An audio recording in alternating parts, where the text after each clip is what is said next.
ወዶችዬ የምወዳችሁ እንዴት አላችሁልን? በሌላ በቆንጅዬ ፊልም መተናል። ፊልሙ እንደምትወዱት እርግጠኛ ነኝ። ስለዚህ ላይክ እና ሰብስክራይብ ማድረግ እንዳይረሳ። ይበልጥኛል ለማበረታታት ቪዲዮቻችንን በቪፒኤን ማየት ትችላላችሁ። ወደ ቪዲዮ ፊልማችን ሲጀምር አንድ አስማታዊ ከተማ ውስጥ የሚኖር አንድ አዛውንትን ለማጥቃት የወንበዴው አለቃ እየመጣ ነበረ። ታዲያ እሱም የማያዳግም እጅግ በጣም ጠንካራ አስማት ነበረው። እዛ ያሉ ቤተሰቦችን ሙሉ ለሙሉ ለማስወገድ ነበረ ጠንካራ ወንበዴ ሲመጣ የነበረው። አዛውንቱ ደግሞ በአካባቢው ያሉ ሰዎችን ለመጠበቅ እየሞከረ ነው። እጅግ በጣም ጥሩና የተከበረ ሰው ነበረ። ኃይል ያላቸው የወንበዴዎቹ ባልደረቦች ይህንን ኃይላቸውን የሚጠቀሙት ሰውን ለመጉዳት ሲሆን የያንግ አባት ደግሞ የሚጠቀመው ሰዎችን ለመጠበቅ ነበረ። በቻለው መጠን ከመጡት ወንበዴዎች ጋር የያንግ አባት ለመደባደብ ሞክሮ ነበረ። ነገር ግን የሁሉም ዋና አለቃ በመጣበት ጊዜ ከተለያዩ አስማታዊ ድንጋዮች የሰበሰበውን ኃይል በመጠቀም የያንግን አባት እንዲሁም እናትየውን መግደል ችሎ ነበረ። የያንግ አባትን በጣም ጠንካራ ነበረ። ታዲያ ግን ከእሱ ጋር ለመታገል በሚሞክርበት ጊዜ ራሱን አሳልፎ እንዲሰጥ ካልሆነ ግን ልጁን እንደሚገልበት ይነግረዋል። ይህንን የሰማው አባትየው በጣም ይፈራል። ታዲያ በዚህ ሁኔታ ውስጥ ሆኖ ወንበዴውን በማመንም አስማቱን ለማጥፋት አባትየው እየሞከረ በነበረበት ጊዜ አንድ ተጎድቶ የነበረ የወንበዴው የቀኝ እጁ ይነሳል። በዚህም እጁ ወደ ስለት ነበር የተቀየረው። ከጀርባም ሄዶ አባትየውን ይወገዋል። ታዲያ አባትየውም ለመሞት ደቂቃዎች ነበር የቀሩት። ባለው አስማት አማካኝነት ከልጁ ጋር ያወራል። ልጁንም በአይምሮ እየተቆጣጠረ እየነገረው ቶሎ ብሎ ከዛ እንዲሄድና ራሱን እንዲያድን እያሳወቀው ነበረ። ከዛ ሰዓት ጀምሮ ያንግ እየሮጠ ከቦታው መሄድ ጀመረ። በዚህ ጊዜ ጋርዶቹ ተበትነው እሱን ቢፈልጉትም ሊያገኙት አልቻሉም ነበረ። ያንግ እንደ አባቱ አስማት ነበረው፣ ነገር ግን የእሱ የጠነከረ አልነበረም። ታዲያ ያንግ በቦታው እንደሌለ በሰማበት ጊዜ የወንበዴዎቹ አለቃ ይፈራ ጀመረ። አንድ ቀን ላይ ጠንክሮ ሊያጠቃኝ ይመጣል ብሎ ፈርቶ ነበር። በዚህም ያንግ እየተዟዟረ ምግብ ለማግኘት ቢሞክርም የሚሄድበት ቦታ አልነበረም። ከዛ ጊዜ ጀምሮ ጎዳና ላይ ይኖር ጀመር። ለቤተሰቡም ለመበቀል አስማቱን ጠንካራ ማድረግ እንዳለበት ሁሌ ለራሱ ይነግር ነበረ። አንድ ቀን ላይ ግን ከአንዲት ሕፃን ጋር ይገናኛሉ። ልጅቷ በጣም ታሳዝን ነበር። ታዲያ አይምሮዋን ተቆጣጥሮ ለምን ጎዳና ላይ እንደወጣች በኃይሉ ለመመልከት ቢሞክርም እንዴትም ቢሞክር የእሷን አይምሮ ማንበብ አልቻለም ነበረ። ከዛ ባሻገር ልጅቷ ደግሞ አታወራም። በዚህም ታማሚ ናት ብሎ በማሰብ ከዛ ጊዜ ጀምሮ አጠገቧ ይሆን ጀመረ። ጎዳና ላይ እየተባበሩ እየተሳሰቡ ሁለቱ ይኖራሉ። እንዲህ እያለ ብዙ ዓመታት አልፎ ነበረ። ታዲያ እየለመነ እቺን ሕፃን ልጅ ምግብ ማብላት ስለሰለቸው እንደምንም ብሎ ስራ ለመስራት ያስባል። የተለያዩ የፕላስቲክ እቃዎችን መንገድ ላይ ሲጣሉ እሱን እየሰበሰቡ ይሸጡ ጀመረ። በዚህም ብዙ ጊዜያቶች አልፈው አሁን ጥሩ ሁኔታ ላይ ደርሰው ነበረ። ያንግም ቁጭ ብሎ በነበረበት ጊዜ በቲቪ የተመለከተው እጅግ በጣም አስማታዊ የሆነ ድንጋይ ኤግዚቢሽን ውስጥ ሊሸጥ እንደሆነ ነበረ። ያንን ድንጋይ እንዳየ የቤተሰቦቹ እንደሆነ እርግጠኛ ነበረ። ለመግዛትም በማሰብ ወደዛ ይሄዳል። ታዲያ እሱ እንደሚገዛ ሲናገር አለባበሱን የተመለከቱ የቦታው ድንጋይ ሻጮች ሲናገሩ የነበረው ሀብታም እንዳልሆነ እንደሚያስታውቅና ለሱ እንደማይሸጡ ነበረ። ታዲያ የዛን ኤግዚቢሽን ዋና ማናጀር አይምሮውን በመቆጣጠር ያንን ድንጋይ እንዲሸጥለት ለማድረግ አስማምቶት ነበረ። በዚህም ሰውየው በፍርሃት የተነሳ ይስማማል። ታዲያ ያንግም አገኘው ብሎ ያንን ድንጋይ ከመውሰዱ በፊት ግን አንዲት ጄኒ የተባለች ልጅ እንደገዛችው ይነገር ጀመረ። በዚህም የተነሳ ልጅቷን ይከታተላታል። ታዲያ ተደብቆ ያንን ድንጋይ አይምሮዋን ተቆጣጥሮ ለመውሰድ ነበር ያሰበው። አይምሮዋን ለመቆጣጠር ቢሞክርም ሰውነቷን የከበበ አንድ ጥላ ነበረ። ከዛ ባሻገር ደግሞ እሷን መቆጣጠር ስላልቻለ አንድ ሀሳብ ያመጣል። አጠገቡ ያለችውን ሕፃን ልጅ እንድታለቅስ ነበር ይነገራት። ልጅቷም ከቤተሰቦቿ ጋር እንደተለያየችና እንድታገናኛት ጄኒን ለማሳየት እያለቀሰች ነበረ። በዚህም ጄኒ ቀርባ እያዋራቻት እያለ ከኋላ ሄዶ አይምሮዋን ለመቆጣጠር ቢያስብም ከሷ ውስጥ ጥላ የሚመስል የሰው ቅርጽ ያለው ነበር የወጣው። በዚህም እሱን ከጀርባ ተዋለች፣ ታንበረክኳለችም። ልክ እንደተያዩ ግን ከዚህ በፊት ይተዋወቁ ነበረ። ታዲያ የት እንደቆየ እስካሁን ሲፈልጉት እንደነበረ ትነግረዋለች። እሱም በጣም እንደተገረመ ስላገኛት እያሳወቃት ነበር። ያንን አስማታዊ ድንጋይም እንደሚፈልገው ነበር የነገራት። ትሰጠዋለች። ከሱ ውስጥም አስማት በመቀበል ልጅቷን ለመጠበቅ ከዚህ በኋላ እሷ አደጋ ላይ በምትሆንበት ጊዜ ምልክት እንዲሰጠው ለማድረግ ኃይሉን ሕፃኗ ላይ ይጠቀማል። ይህንን ተግባሩን ስትመለከት ተገርማ ነበረ። በዚህም ስትናገር የነበረው ወደ ራሷ ጎሳ እንደምትወስደው፣ ታዲያ እዛ አስማቱን እንደሚለማመድ ነበረ። የወንበዴዎቹ ዋና አለቃም አሁንም የተለያዩ ድንጋዮችን እንዲሁም ሰዎችን በመግደል አስማታቸውን ይሰበስብ ነበር። በዚህም ግን አሁን የፈለገው ድንጋይ እንደተሸጠ ነበር የሰማው። በጣም ይናደዳል። ማን እንደገዛውም ይጠይቃል። ታዲያ አላወቁም ነበር። በዚህ ንዴት የተነሳ ለሱ የነበረውን ተላላኪ ወደ አየር በማድረግ እንዲሁም ወደ መሬት በመጣል ያንግ የተባለውን ልጅ እንዲፈልጉ፣ ምክንያቱም ያ ድንጋይ የቤተሰቦቹ ስለሆነ ያ ድንጋይ የት ሊኖር እንደሚችል የሚያውቀው እሱ ብቻ ስለሆነ ፈልገው እንዲያመጡለት ነበር የተናገረው። ወደ ቡድኖቿም ያንግን ይዛ የሄደችው ጄኒ ነበረች። በዚህም ሁሉም እየተመገቡ እየጠጡ ነበረ። ከነሱ ዋና አለቃ የሆነችው ሴራም ከተመለከተችው በኋላ ኃይል ይኖራል ብላ እንደማታስብ ነበር የተናገረችው። ታዲያ በዚህም ለማረጋገጥ ሽጉጥ ውስጥ አንድ ጥይት ብቻ ታደርጋለች። በዚህም አይምሯን በመቆጣጠር ጥይቱ እሱን እንዳይመተው እንዲያደርግ ነበር ስትነግረው የነበረው። እንድትሞክረውም ይነግራታል። በዚህም የተነሳ ሽጉጡን ፊት ለፊቱ ትደቅናለች። በተደጋጋሚ ለመተኮስ እየሞከረ ነበረ። ታዲያ ግን እሱ ወዲያው አይምሯን ከተቆጣጠረ በኋላ ሽጉጡን ወደ ላይ እንድትተኩሰው አድርጓት ነበረ። በዚህም አስማት እንዳለውና የእነሱ የዘር ሐረግ ውስጥ እንዳለ ነበር የተረዳቸው። ሴራይም ቤተሰቦቹን እንደምታውቅ ታዲያ እስካሁን የት እንደነበረ ተመልሶ ቤተሰቦቹ ሲሞቱ እነሱ ጋር መምጣት እንደነበረበት እየነገረችው ነው። በዚህም ከዚህ በኋላ እንደምትጠብቀውና ለማረፍ ደግሞ እሷ ጋር መቆየት እንደሚችል ትናገራለች። እሱም ማረፍ እንደማይፈልግ የቤተሰቦቹን ገዳይ ስለሚበቀል አሁን የቤተሰቦቹን ድንጋይ የሸጣውን ሰውዬ ቦታ የምታውቅ ከሆነ እንድትመራው ነበር የነገራት። በዚህም ማንነቱን ስለምታውቅ አቅጣጫ ትሰጠዋለች። በሄደበት ሰዓትም ከልጁ ጋር ሲገናኝ ድሮ ላይ ቤተሰቦቹ በነበሩበት ጊዜ የቤተሰቦቹ አገልጋይ የሆነ አንድ ሰው ነበረ ያንን ድንጋይ ከቤት ውስጥ አውጥቶ የሸጠው። በዚህም ልጁ በሚጠየቅበት ጊዜ ቤተሰቦቹ የሞቱ ቀን እሱ ሀገር ሰላም ብሎ ደክሞት ጠረጴዛ ስር ተኝቶ እንደነበረ፣ ታዲያ በሚወጣበት ሰዓት ቤት ውስጥ ማንም እንደሌለና ሁሉም እንደሞቱ፣ በዚህም ችግር ሲጠናበት አስማታዊ ድንጋዮቹን አንድ በአንድ በማውጣት እንደሸጠና አሁን የቀረው አንድ እንደነበረ እሱንም እንደሸጠ ይናገራል። ቤተሰቦቹንስ ማን እንደገደለ እሱ ቤት ውስጥ ስለነበረ እንዳላየ ያንግ እየተናገረ ነው። ሰውየውም ሲናገር የነበረው በደንብ ባያስታውስም አባቱን ግን ከጀርባ የወጋው በጣም የሚያስፈራ ሰውዬ እንደሆነ፣ እጁ ወደ ስለት ወደ ሰይፍ እንደሚቀየር ነበር ሲናገር የነበረው። ታዲያ ይህን ካወራ በኋላ ያ ልጅ ይጮህ ጀመረ። የደነገጠው ያንግም ከጀርባው የሆነ ሰው እንዳለ ጠርጥሮ ነበር። በዚህም ያኔ አባቱን በስለት የወጋው ሰውዬ አሁንም መጥቶ ነበር። ከሰውየው ጋርም ለመደባደብ እየሞከረ ነው። ያንግም ኃይሉን ለመጠቀም ቢሞክር ያ ሰውዬ ግን ከሱ የበለጠ በጣም ጠንካራ ነበረ። በድብድቡ መሃል ያንግ ሽልት በሚልበት ጊዜ ድንጋዩን የሸጣውን ሰውየው ሊጎዳው ችሎ ነበረ። ከዛም በኋላ ልጅቷን ይዞ እየሮጠ ይሄዳል። በመንገድ ያሉ ሰዎችን አይምሮ በመቆጣጠር ከኋላ የሚከተለውን ስለታማ ሰውዬ እቃ እንዲወረውሩበትና እንዲያዘናጉት ለማድረግ እየሞከረ ነበረ። ከኋላም ጋርዱ በመሮጥ ሊይዛው ችሎ ነበረ።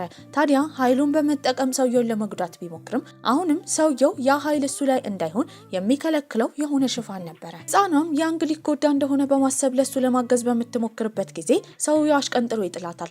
ታዲያ እሷ ተጎድታ መሬት ላይ ሲመለከት ያንግ ተናዶ ነበረ። ሰውየው ግን እሱንም ከመምታት ወደ ኋላ አላለም። ያኔ ጄኒና ሴራይ ነበር የመጡት። እየሮጡም ይሄዳሉ። ጄኒ ልጅቷ ጋር በምትሆንበት ጊዜ በአስማታዊ ጥይቷ ሰውየውን ለመምታት ብትሞክርም ሰውየው ግን አይሞትም ነበረ። በዚህም አርፈው እንዲቆሙ ካልሆነ ያንግን እንደሚገል እያስፈራራ ነበረ።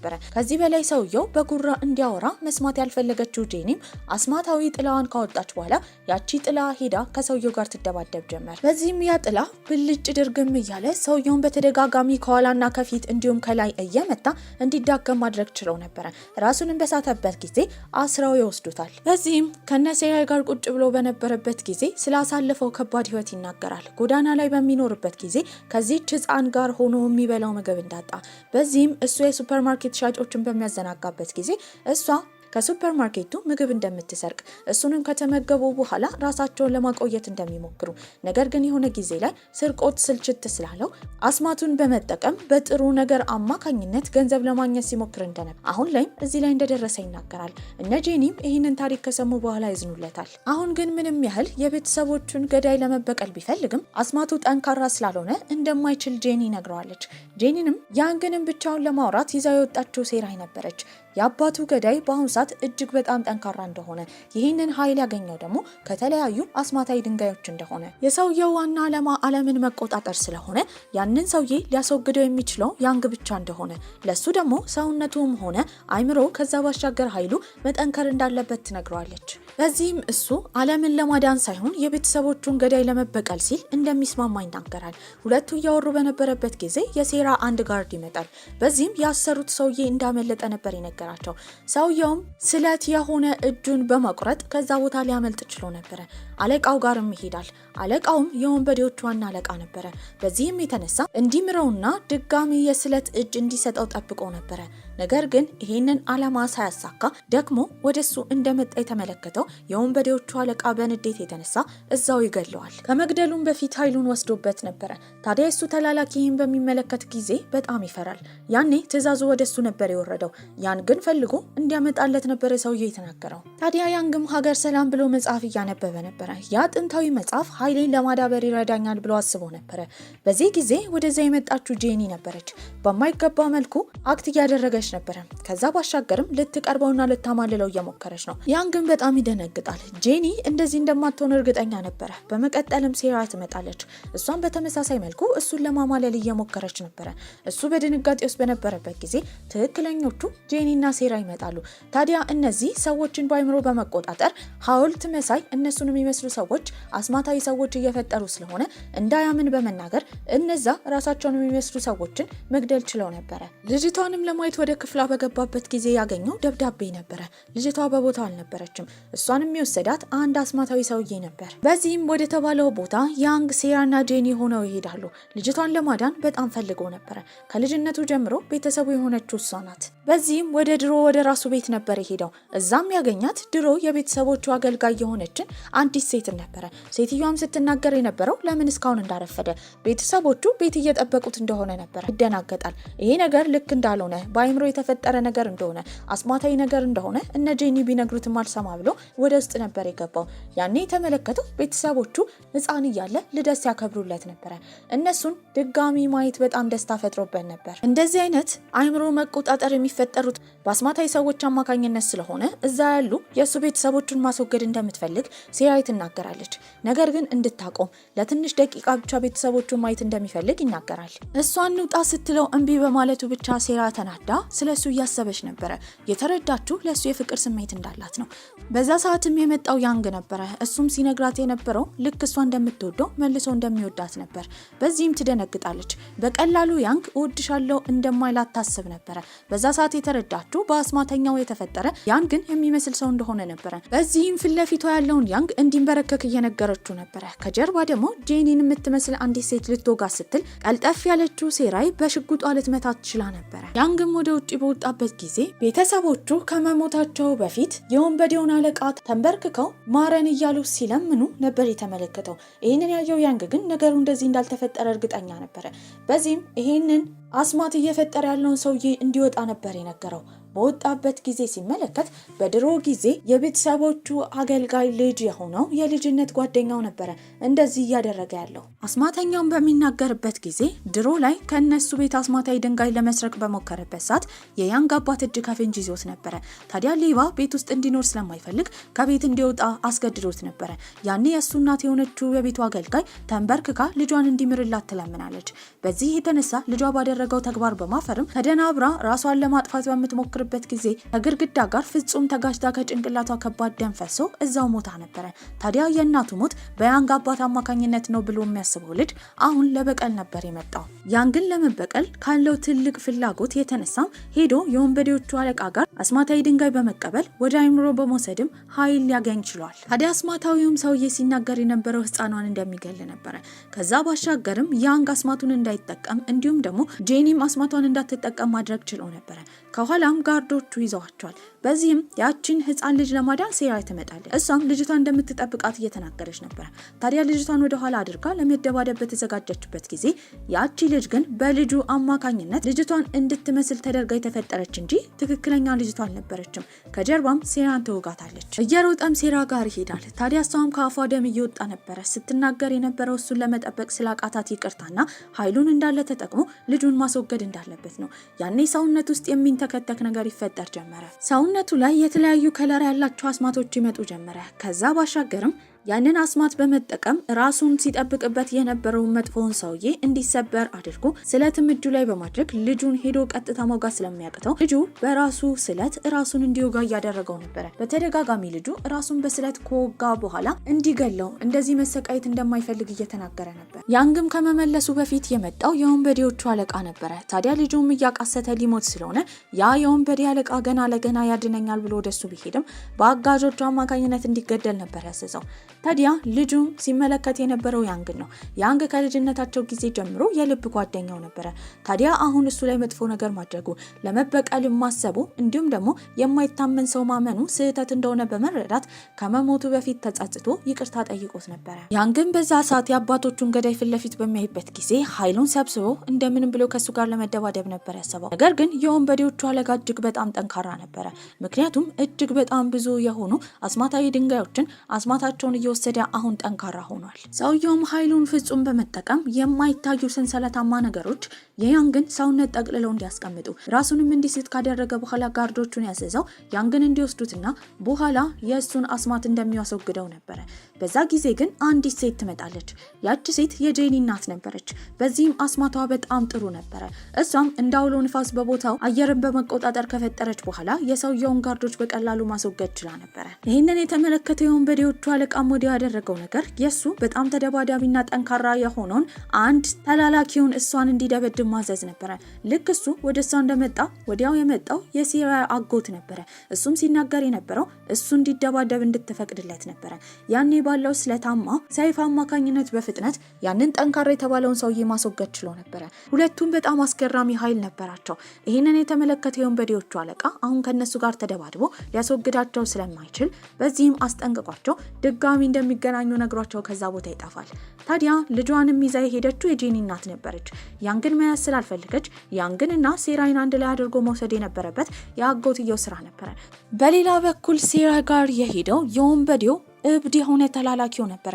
ያ መነጽር የሚያደርገው ተላላኪ እነ ሴራይ ጋር ከሄደ በኋላ የእሷን ተላላኪዎች እንዳለ በማስወገድ አንዱን ራሱ አንገቱን እዛው በመቅጨት በቪዲዮ ካሜራ እንዲቀረጽ በማድረግ ቦታውን በደም አጥለቅልቆት ነበረ። ታዲያ ሰዎችን ሲገድል ፊቱ ላይ ፍጹም ደስታ ይታይ ነበረ። ፍልቅልቅ ብሎ እየሳቀ ነበር። በቀጣይ ቀንም ጄኒ ከእንቅልፏ ተነስታ ከቤት መውጣት እንደምትፈልግ ብትናገርም እናቷ ግን ለአንድ ወንድ ብላ ራሷን አደጋ ላይ እንድትከት እንደማትፈልግ በዚህም ደግሞ ያንግ አስማት እንዳለው እንደማያስታውቅና የነሱ አይነት ጎሳ እንዳልሆነ በዚህም ከዚህ ቤት እንደማትወጣ ነበር ስትነግራት የነበረው። ያንግም ተኝቶ በነበረበት ጊዜ በህልሙ ሲመለከት የነበረው ቤተሰቦቹን ነበረ። ታዲያ ቤተሰቦቹም አጠገቡ እንዳሉ እንዲያስብ እነሱም በአስማታቸው እንደሚረዱት እየነገሩት ነበረ። ሴራይም ከእንቅልፏ ስትነሳ አጠገቧ ራቁቱን ተኝቶ የተመለከተችው ያንግን ነበረ። ከንዴቷ የተነሳ ምን እንዳደረጋት ትጠይቃለች። እሱም ግራ ተጋብቶ በጥፊ እየመታችው ምን እንደተፈጠረ እንደማያውቅ እየተናገረ ነበረ። ወዲያው ያስታወሰችው አጎቷን ነው። እየሮጠችም ሄዳ አጎቷ ምን እንዳደረገ ትጠይቋለች። እሱም ያንግን እንደምትወደው ፊቷ ላይ እንደሚያስታውቅ በዚህም ውለታ እንዳዋለላት ነበር ሲነግራት የነበረው። በመናደድም አጎቷን እየደበደበች ነበረ። ወዲያው የመጣው ተላላኪዋ ነበረ። ሲነግራት የነበረው ቤቷ ውስጥ የነበሩ የእሷ ሰራተኞች እንዳለ እንደሞቱ ነበረ። ይህንን ስትሰማ ትደነግጣለች። እየሮጠችም ወደ ቦታው በምትሄድበት ጊዜ ጓደኞች የምትላቸው የምትወዳቸው እንዳለ መሬት ላይ ተዘርረው ደም በደም ሆነው ነበረ። የእያንዳንዱን ስም እየጠራች እንዲነቁ ትጠይቃቸዋለች። እሷን ለማረጋጋትም ያንግ አቅፏት ነበረ። ነገር ግን እሱን ትገፈትረዋለች። ይሄ ሁሉ ነገር እየተፈጠረ ያለው በሱ ምክንያት እንደሆነ እየተናገረች ነበረ። ታዲያ ከሁሉም ግን የልብ ጓደኛዋ የሆነው አንድ ተላላኪዋ እንደታገተ የሚያሳይ ቪዲዮ ነበር የደረሳት። እዛ ቪዲዮ ላይ የነበረው መነጽር ያደረገው ተላላኪ ነበረ። ታዲያ እሱም ፈገግ ብሎ ነበረ እንደሚገለው ሲያስጠነቅቃት ነበር። እሷም ጓደኛዋን ለማዳን ብቻዋን እንደምትሄድ ትናገራለች። ጥይቶቿንም እያስተካከለች ነበረ።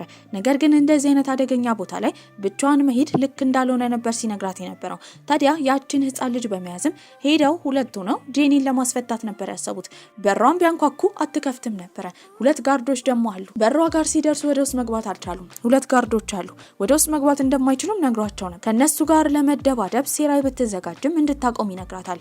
አይምሯቸውን በመቆጣጠር በሩን እንዲከፍቱ ማድረግ ችሎ ነበረ። እሱ ብቻ አልነበረም። በቦታው ያሉ ጋርዶች፣ የጽዳት ሰራተኞች እንዳለ አይምሯቸውን እየተቆጣጠረ ወደ ውስጥ በሰላም ከዛም አልፎ ነበረ። ነገር ግን የጄኒ ክፍል ጋር ሲደርሱ በሩ ተዘግቶ ነበረ። ቁልፍ ደግሞ የላቸውም። እንዴት መክፈት እንዳለባቸው ግራ ተጋብቷል። ሴራይ በሽጉጥ ለመምታት ተዘጋጅታ ነበረ። ነገር ግን እንድታቆም እየነገራት ነው። ያኔ አብራቸው የነበረችው ህፃን ልጅ ወዲያው የፀጉር ሽቦ በማውጣት በሩን መክፈት ችላለች። እነሱም በአግራሞት ነበረ ሲመለከቷት የነበረው። ጄኒም እንድትረዳቸው ከዛ ይዘዋት መውጣት ችለው ነበረ። እናትየውም እሷ እንደወጣች ነበር የተመለከተችው። ነገር ግን ወደ ውስጥ እንዲገቡ ያንግ የሁሉንም አይምሮ እንደተቆጣጠረ በተረዳችበት ጊዜ አስማት እንዳለው ታረጋግጣለች። እናትየውም ወዲያው የደወለችው ለወንበዴዎቹ ዋና አለቃ ነበረ። ለሱም ትደውልና ያንግ የት እንደሆነ ትጠይቋለች። እሱም እንደማያውቅ ይናገራል። በዚህም ምናልባት እነ ያንግ እነ ሴራይ ቤት ተደብቀዋል ብላ በማሰብም እናትየው የሄደችው አጎትየው ቤት ነበረ። ጋርዶቹ አላሳልፍ ሲላት ወዲያው አስማቷን ታሳያቸዋለች። ፈርተውም ወደ ውስጥ ያስገቧታል። እነ ያንግ የት እንደሆኑ ነበር የጠየቀቻቸው። እሱ ግን ምንም እንደማያውቅ፣ አሁን ለምን ለልጇ ጄኒ እንደዚህ እንደምትጨነቅ፣ በጣም ጎበዝና አስማታዊ ሴት እንደሆነች፣ ለነሱ ምርጫ መስጠት እንዳለባቸውና የፈለጉትን እንዲመርጡ ነበረ ሲነግራት የነበረው። እነ ጄኒ በዛ ሰዓት የነበሩት ሆቴል ነበረ። ታዲያ እንዴት አድርገው የወንበዴውን ዋና አለቃ ማስወገድ እንደሚችሉ፣ እንዴትስ ጓደኛዋን ማስፈታት እንደሚችሉ እያሰቡና እያቀዱ ነበረ። በዚህም በጣም የሚገርማቸው ነገር ግን የወንበዴዎቹ ዋና አለቃ በጣም አርጅቶ ነበረ። ነገር ግን አሁንም ሲታይ በጣም ወጣት ነበር የሚመስለው። ይሄ የሆነው ባለው አስማት አማካኝነት ነበረ።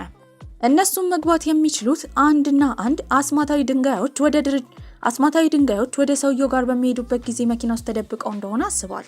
ነገር ግን ያንግ ህፃኗን ይዞ እዛ መሄድ አልፈለገም። በዚህም እንዴት ብሎ እሷን እዚህ ትቶ አሳምነው መሄድ እንዳለበት ግራ ገብቶት ነበረ። መጀመሪያ ለመሞከር ያሰበችው ሴራይ ነበረች። ልጅቷ ፊልም እያየች ነበረ። በዚህም ፊልሙን ካጠፋችባት በኋላ እንድትተኛ ትነግራታለች። ነገር ግን ልጅቷ ቅልጥ አድርጋ ነበር የጮኸችው። በዚህም ጄኒ እየሳቀችባት የራሷን እድል ለመሞከር ወደ ውስጥ ገባለች። ታዲያ ጄኒም ልጅቷን አሳምና እንድትተኛ ማድረግ ችላ ነበረ። በችሎቷ ሁለቱም ተገርመዋል። በዚህም አስማታዊ ድንጋይ ወደሚዘዋወርበት ጊዜ መኪና ውስጥ ተደብቀው በመግባት እየተጓዙ ነበረ።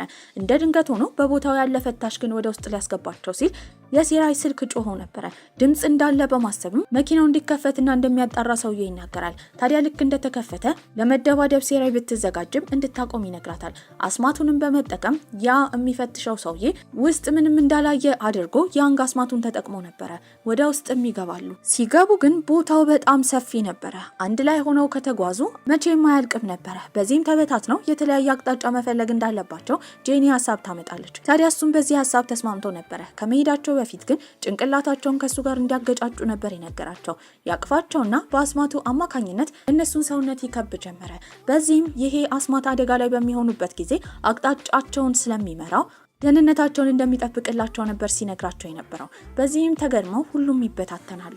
የወንበዴዎቹን አለቃ ደግሞ ለማግኘት የሄደችው የጄኒ እናት ነበረች። ለሱም አንድ አስማታዊ ድንጋይ ትሰጠዋለች። ከዛ ድንጋይ ውስጥም ኃይሉን ይወስዳል። በዚህም ግን በምላሹ ቃል ያስገባችው መቼም ቢሆን ልጇን ጄኒን እንዳይጎዳ ነበረ። በተለያየ አቅጣጫ የሄዱት እነ ጄኒ መጀመሪያ ያጋጠማት አንድ ጋርድ ነበረ።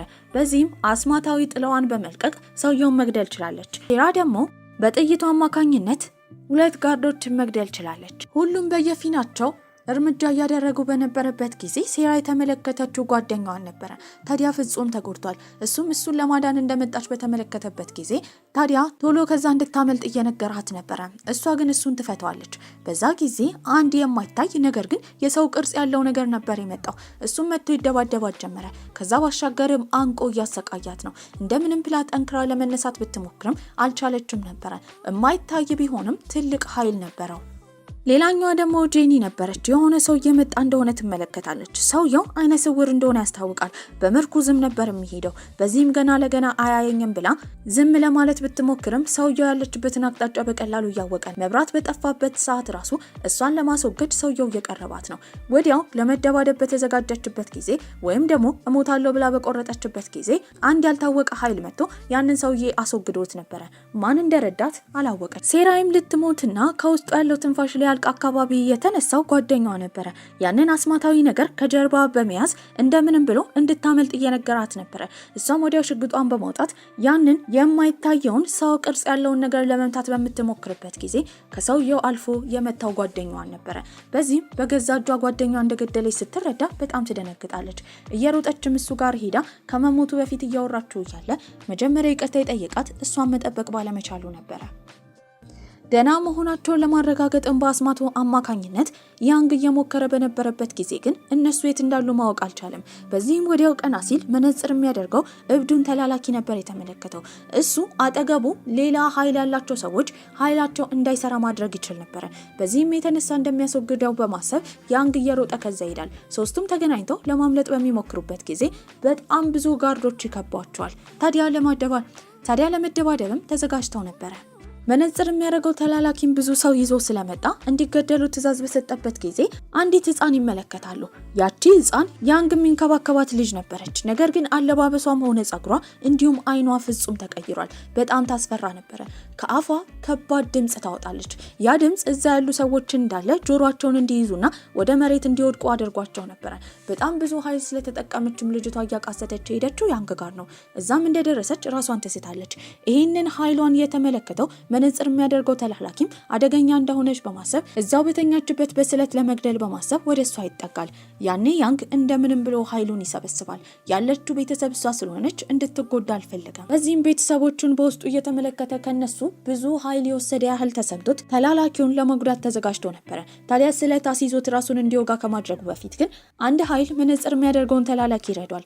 ማስክ ያደረገች ጥቁር በጥቁር የለበሰች ሴት ነበር የመጣችው። ሰውየውንም ይዛ ከዛ ትጠፋለች። ተላላኪውንም የረዳችው የጄኒ እናት ነበረች። ታዲያ ከወንበዴው ጋር በመመሳጠር ልጇን እንዳይጎዳባት እንዲሁም ደግሞ የገባውን ቃል እንዲያከብር ለማድረግ ነበረ ተላላኪውን የረዳችለት። የወንበዴዎቹ አለቃ ግን ያሾፍባት ጀመረ። ልጇ ላልሆነች ልጅ እንዴት ለምን እንደዚህ እንደምትለፋ ነበር ሲጠይቃት የነበረው።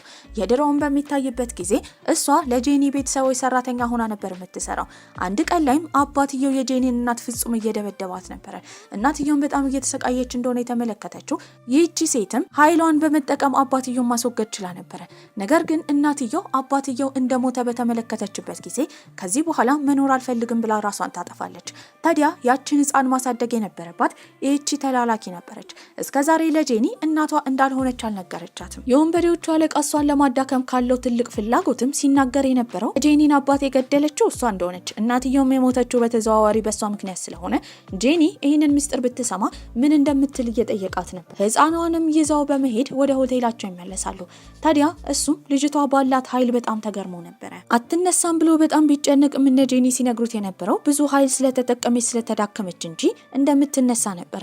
እሷን ቼክ ለማድረግም ድጋሚ ወደ ክፍሏ ሊሄድ ሲል ግን በሩን ቆልፋው ነበረ።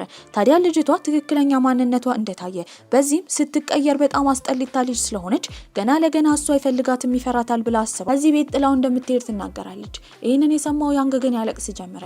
ያለችው ቤተሰብ እሷ እንደሆነች ከእሷ ጋር ብዙ እንዳሳለፈና አብሯት መቆየት እንደሚፈልግ ጥላው እንዳትሄድ ነበር ሲለምናት የነበረው። ያኔ በሩን ትከፍታለች። ልክ እጇንም ፊቱ ላይ በምታደርግበት ጊዜ ኃይሉ ይመለሳል። በአይምሮ ያለውንም ነገር ማንበብ ጀምሮ ነበረ። በዚህም እናትና አባቷን የገደለባት ይሄ መነጽር የሚያደርገው ተላላኪ ነበረ። ታዲያ እሱ ከገደለባት በኋላ ዘመዶቿ ጋር ለመሄድ ብትሞክርም ማንም ሰው አልተቀበላትም ነበረ። ከዛ ጊዜ ጀምሮ ጎዳና ላይ ለመኖር አሰበች። አስማቷም ቀስ በቀስ እየቀዘቀዘ መጣ። ታዲያ ይህንን ታሪኳን የተመለከተው ያንግ ልክ እንደሱ የተገፋች እንደሆነ ነበር የተረዳው። እንደ ድንገትም ሆነ የሆቴላቸው በር ይንኳኳ ጀመረ። ያኔ ምናልባት መነጽር የሚያደርገው ገዳይ ነው ብለው በማሰብ ሽጉጧን ሴራ አዘጋጅታ ነበረ። የመጣው ግን አጎቷ ነበር። አጎትየው ወደ ውስጥ ከገባ በኋላ ንዴቱን እያወጣባቸው ነበረ። ብቻቸውን ሆነው ሳይጠነክሩ እንዴት ያንን ሰውዬ ለመጋፈጥ እንደሄዱ ይጠይቃቸዋል። ሴራይንም ያንግን ስለወደደችው ብቻ ህይወቷን አሳልፋ መስጠት እንደሌለባት እየነገራት ነበረ። ይህንን የሰማችው ጄኒ ትደነግጣለች። ሁለቱ ፍቅረኛሞች እንደሆኑ ነበር የጠየቀቻቸው። ታዲያ ያንግን እንደምትወደው በተደጋጋሚ አጎቷ እያወራ ስለሆነ በማፈርም አጎቷን ትደበድበው ጀመረ። ታዲያ ያንግ ማረጋግቷት አጎትየውን ይዞ ወደ ውጭ ይወጣል። በዚህም ሴራይ በጣም ጠንካራ እንደሆነች ለምን ለሷ ብሎ እንደዚህ እንደሚፈራ አጎትየውን እየጠየቀው ነው። አጎትየውም ሲናገር የነበረው እናትና አባቷ ከሞቱ ጊዜ ጀምሮ እሱ ሲንከባከባት እንደነበረ፣ ታዲያ ምንም ቢሆን እንደ ልጁ እንደሚያያትና ጠንካራ ነች ብሎ እንደማያምን ይናገራል። ያንግ ግን በቻለው ሁኔታ እሷን እንደሚጠብቃት እየተናገረ ነው። ታዲያ አጎትየው ጋር ለመኖር በማሰብም ልጅቷን ይዘው ይሄዳሉ። ነገር ግን ለያንግና ለሴራ ሴራይ አጎትየው ያዘጋጀው ክፍል ልክ የተጋቡ ጥንዶች እንደሚገቡበት አይነት የቻይና ባህላዊ ጌጣጌጦች የተሞሉበት ቦታ ነበረ። አጎቷ እያደረገ ያለው ነገር በጣም እያሳፈራት፣ የወንበዴዎቹ ዋና ደግሞ በመጣለት የተለያዩ አስማታዊ ድንጋዮች አማካኝነት አስማታቸውን ለመውሰድ በሚሞክርበት ጊዜ ውስጡ ምንም አልነበረም። የሆነ ሰው እንደከዳው ነበር የተረዳው። ታዲያ መነጽር የሚያደርገው ተላላኪ ደግሞ እጁ ተሰብሮ ታሽጎ ነበረ። በዚህም ድጋሚ ያንግን ሄዶ መጋፈጥ እንደሚፈልግና እንደሚያስወግደው ይናገራል። የወንበዴዎቹ አለቃ ግን አልተስማማም ነበረ። መጀመሪያ ላይ እንደተሳሳተ ድጋሚ ስህተት ማረም የሚባል ነገር እንደሌለ ከሱ ሌላ ሰው አዞ ያንግ በፍጥነት ወደዚህ ታግቶ እንዲመጣ እንደሚያደርግ ይናገራል። እና ያንግም ያን ቀን ምሽት እየጠጡ እያወሩ ነበረ። ታዲያ ሴራይ እንደምትወደው ትናገራለች። እሷ ብቻ ሳትሆን ጄኒ ራሱ ለሱ የፍቅር ስሜት ነበራት። በዚህ የተነሳ ያንግ በጣም ያፍራል። በቀጣይ ቀን በሚነቁበት ጊዜ አለባበሳቸው ሁላ ሌላ ሆኖ እሱ ደግሞ ከላይ ልብስ አልለበሰም ነበረ። በተፈጠረው ነገር ሁሉም ያፍራሉ። አንድ ላይ ቁጭ ብለው ምግብ በሚመገቡበት ጊዜ ያንግ ሁሉንም በጥንካሬ መብለጥ እንደሚፈልግ፣ በዚህም የተነሳ አጎትየው አስማት እንዲያለማምደው ነበር የጠየቀው። በዚህም ይስማማል። ወደ ውጭም ወጥተው ይለማመዱ ጀመረ። ታዲያ እሱ ኃይሉን እንዲያሳየው የቻለውን ያህል ለማውጣት እየሞከረ ነበረ። አጎትየው ግን በቂ እንዳልሆነ ደካማ እንደሆነ እንደሚያስታውቅ ይነግሯል። በተደጋጋሚ በጥፊ መታው ጀመረ። ታዲያ እሱ በኃይሉ አማካኝነት ያንን ጥፊ መከላከል እስካልቻለ ድረስ ከመምታት ወደ ኋላ እንደማይል እየነገረው ነው። ያ ጥፊ ሲደጋገምበትም ያንግ ይናደድ ጀመረ። በዚህም የተነሳ በኃይሉ አማካኝነት የመጣለትን ጥፊ መቆጣጠር ችሎ ነበረ። ታዲያ አጎትየው በችሎታ ይገረማል። ነገር ግን አሁንም እንዳልጠነከረና ይበልጥ መጠንከር እንዳለበት ይነግረዋል። ከዛ ባሻገርም የወንበዴዎቹ አለቃ በጣም ጠንካራ እንደሆነ ሲጠረጥርም የሴራይን እናትና አባት የገደለው ያ የወንበዴዎቹ አለቃ እንደሆነ፣ ነገር ግን ማስረጃ እንደሌለው አጎትየው ይናገራል። ከዛ ባሻገርም ይሄንን ነገር እንደሚስጥር እንዲይዘውና ሴራይ ይሄንን ከሰማች ራሷን አደጋ ላይ ጥላ ሰውየውን ለማግኘት እንደምትሄድ ተናግረው ነበረ። በሌላ በኩል ወንበዴው ደግሞ የነበረው ሁሉ የሚያዘወትርበት ስፍራ ነበረ። እዛም የጠራው እጅግ በጣም አደገኛ አንድ ወንበዴ ነበረ። ታዲያ እሱ ሰዓቱን መቆጣጠር ይችላል። ከዛም ባሻገር በጣም ፈጣን ነበረ። ከሱ በልጣለው ብሎ መነጽር የሚያደርገው ተላላኪ ቢናገርም አሁን በቅርቡ እንደሚመጣና እንደሚጋፈጠው ሰውየው ይናገራል። ታዲያ ያ ሰውዬ በመጣበት ጊዜ በጣም ፈጣን ነበረ። ይሄ መነጽር የሚያደርገው ተላላኪ በአስማቱ አማካኝነት እሱን ለመምታት ቢሞክርም በፍጥነት እሱን ሊደበድበው ችሎ ነበረ። የታዘዘው ስራም ያንግን መከታተል ነው። በዚህም ያንግን በህይወት እንዲያመጣለት ነበር የተነገረው። ታዲያ ሰውየውም ያንግን ለማግኘት ይሄዳል። በዛ ሰዓት ያንግ እንደምንም ብሎ ራሱን እየተቆጣጠረ ኃይል ለማውጣት እየሞከረ ነበረ። በአይምሮም ቤተሰቦቹ ይመጡበታል። ታዲያ ቤተሰቦቹም ሲናገሩ የነበረው ከነሱ ኃይላቸውን መውሰድ እንደሚችልና ማዳበር እንደሚችል ነበረ። በዚህ ሁኔታ ውስጥ ስለነሱ እያሰበ ስለ በቀሉ እያሰበ በነበረበት ጊዜ ከሰውነት ውስጥ በጣም ብዙ ቢጫ ኃይሎች ይወጡ ጀመረ። ያ ፈጣን ወንጀለኛም ቀጥታ ሄደው ወደ ሴራይ ቤት ነበረ። የሆነ ነገር እንደተፈጠረ የጠረጠረው ያንግም እዛ በሚሄድበት ጊዜ እዛ ያሉ ጋርዶች እንዳለ በፍጥነት ተገለው ነበረ። እሱ ብቻ ሳይሆን ያ ሰው አጎትየውን ለመጉዳት ሁላ ሄዶ ነበረ። ታዲያ አጎትየው በስለቱ አማካኝነት እሱን ለመምታት ቢሞክርም ሰውየው በጣም ፈጣን ስለሆነ በቀላሉ ሰዓታትን ማቆምና ሰዎች እንዲደርቁ ማድረግ ይችል ነበረ። በዚህም እንዴት አድርጎ አጎትየው መግደል እንዳለበት እያሰበ ነው። ከውስጡም ወዲያው ትንሽዬ ሴንጢ በማውጣት የአጎትየውን ሰውነት በተደጋጋሚ ይቦጫጭረው ጀመረ። አጎትየውም ራሱን በሳተበት ጊዜ ያንግንና እነ ጄኒን ለማግኘት ሰውየው ይሄዳል። እነ ጄኒን በቀላሉ ማሰር ችሎ ነበረ። ታዲያ ያንግም ከሰውየው ጋር ለመደባደብ ሲሞክር አልቻለም። ወደ መሬት ይጥለዋል። ሶስቱንም ካሰራቸው በኋላ ያንግ ጋር ሄዶ ማን መጀመሪያ እንዲገደል እንደሚፈልግ እየጠየቀው ነበር።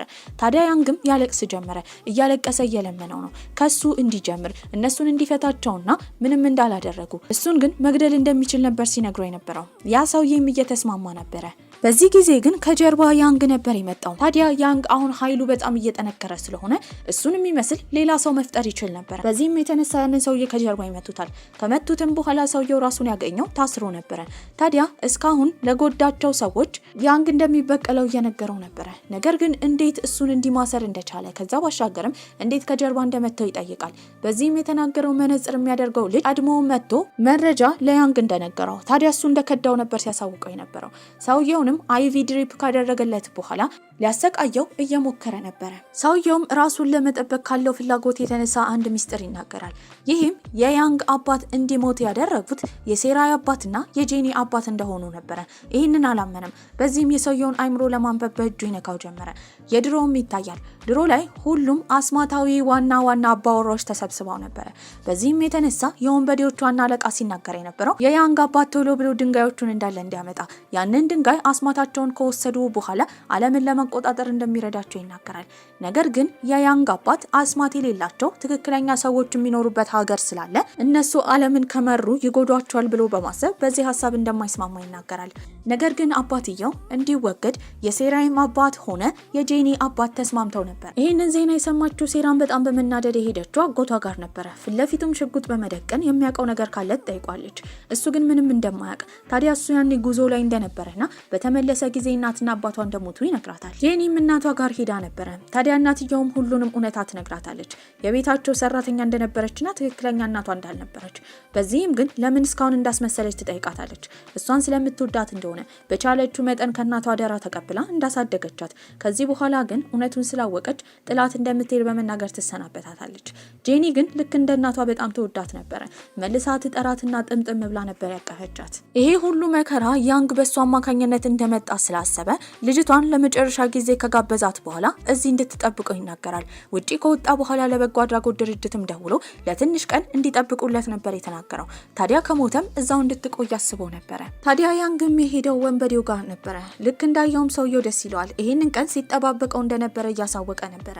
ታዲያ ከሰውየው ጋር ለመደባደብ የተዘጋጀው ያንም እንደምንም ብሎ ኃይሉን እያወጣ ነበረ። ነገር ግን ሰውየው እጅግ በጣም ጠንካራ ነው። ሴራይ ደግሞ ያንግን መርዳት ፈልጋ ነበረ። አጎቷ ግን ሰዎች እንዲይዟትና እንዲዘጉባት ነበር ያዘዘው። እሷ እዚህ እንድትቀመጥ አጎትየው ራሱ ሄዶ እንደሚጋፈጥ ይናገራል። በተመሳሳይ ሁኔታ የጄኒ እናትም እሷ ቤት እንዲቆለፍባት አድርጋ ነበረ። ለመደባደብም ትሄዳለች። አጎትየውና የጄኒ እናት አንድ ላይ በመሆን ወደ ውስጥ እየገቡ ነበረ። ነገር ግን ያንግ ኃይል አጥሮት መሬት ላይ እየተዘረረ ነበረ። ታዲያ ከወንበዴው ጋር ለመደባደብ እየሞከሩ ነው።